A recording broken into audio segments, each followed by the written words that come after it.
Coming up, which is colder, Minnesota or Mars?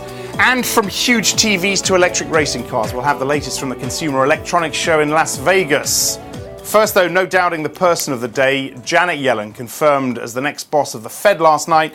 The Senate vote paving the way for her to become the first woman to run the bank when she takes over at the end of the month. The question is, what does it mean for global markets? Also, keep an eye on Jack Lew. He's in Paris today as part of a European tour. Pressure on Germany to boost demand and embrace banking union among the likely talking points. Let's talk about both of these two and the market reaction. IG market analyst Alistair McCaig joins us now. Alistair, very quick comment on Janet Yellen. I know we've been talking about it for a long time. It's officially happening now. It breaks the glass ceiling, right?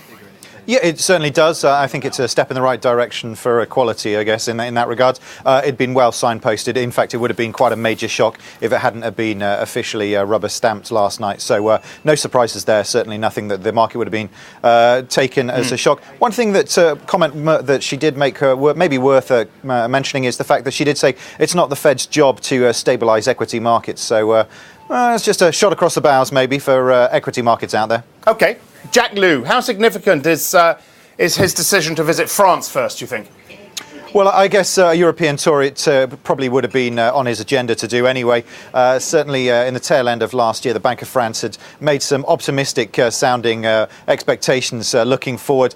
None of the economic data we've seen out of France in the last quarter or so, quite frankly, has done anything to back this up. And I guess it really is beginning to be the major issue that the EU is going to have to face in the not too distant future, bearing in mind that Mr. Hollande is the most unpopular French president in the last 60 years, is quite some statement when you consider some of the competition he might have been up against for that title. Yeah, but can you imagine tough words between Lew and Hollande today? No, or Moscovici is meeting, isn't he? Well, I think when it comes to France, it's always the unions and the mentality of their workforce and labour forces that come into the equation. And yes, I do imagine that's the sort of conversations they'll be having, yes. German unemployment numbers out a little bit later. Eurozone inflation numbers out a little bit later. Let's start with inflation. What sort of number could prompt the ECB to move again?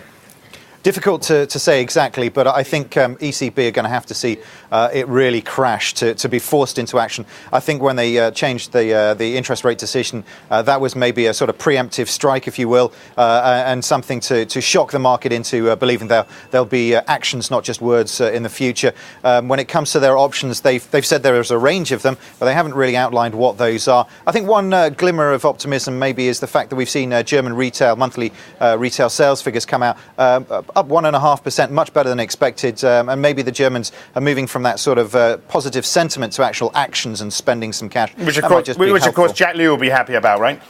He certainly will be. That's exactly the sort of actions he'd be looking to see.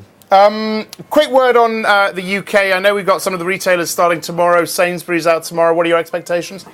Yeah, I think we've got quite a few of the retailers coming out: Sainsbury's, Tesco's, Greggs. It's going to give us a real feel for what the consumer appetite is out there. Undoubtedly, it's going to be online sales is very much the way. Tesco's, as much as they might have been messing up the sort of footfall through their doors, their 47% market share of online sales is probably going to see them manage to hang on to the general state of play. I think the Asda Sainsbury's battle for second place is going to be interesting. And once again, down the road, a little bit further down the road, we are going to have Marks and Spencer's as well.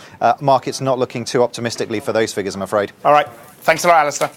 Samsung shares down in Asian trade after it posted results that came in below all expectations. The world's biggest smartphone maker hoping its next blockbuster product is on display at the Consumer Electronics Show that's now in full swing in Las Vegas.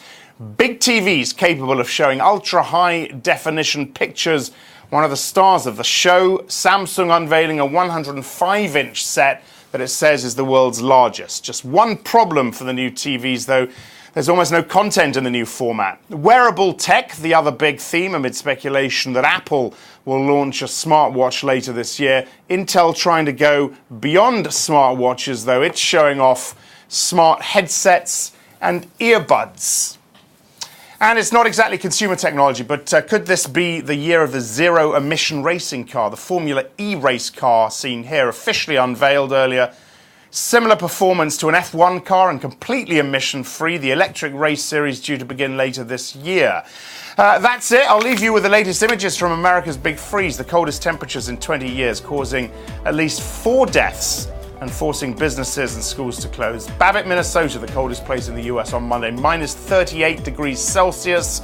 That makes it colder than Mars. NASA's Curiosity rover recording a balmy minus 32 degrees on the red planet yesterday. I'm Axel Threlfall. This is Reuters.